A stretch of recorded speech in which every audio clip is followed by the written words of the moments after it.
We have another example of Trump and how he treats women, reporters. We need to talk about a pattern that we continuously see. And I know you guys have heard me talk about this, but the fact that it's come up so much, I'm going to keep talking about it because it's important for everybody here.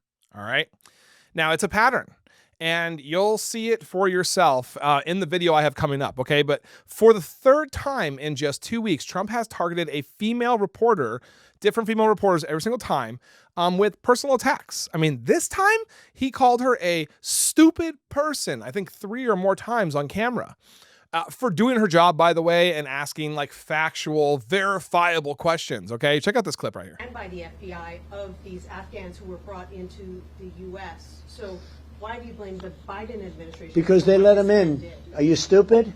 Are you a stupid person? Because they came on a plane along with thousands of other people that shouldn't be here, and you're just asking questions because you're a stupid person. And there's a law passed that it's almost impossible not to get them out. You can't get them out once they come in.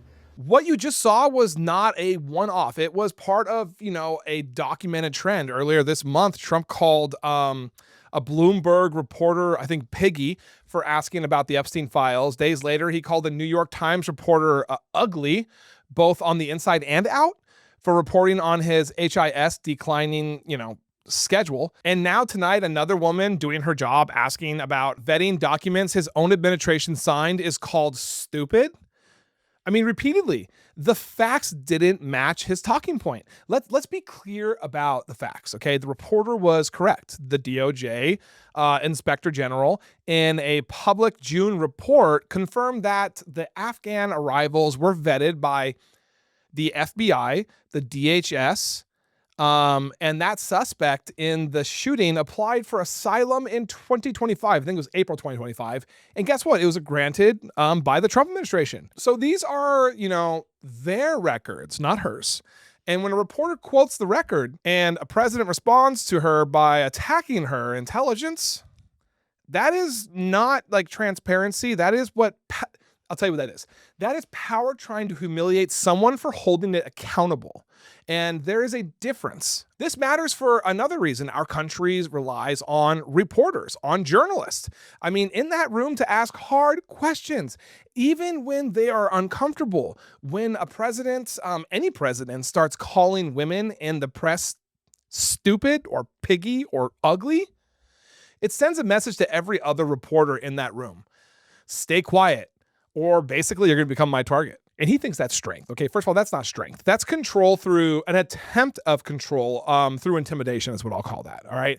And we need to talk honestly about gender. This is not, how he speaks to male reporters. This is a pattern of belittling and shaming women, okay, on their appearance, on their intelligence, or on their right to ask questions. Okay, this is exactly why freedom of press exists, so that no president can decide which questions are respectful and which questions are stupid.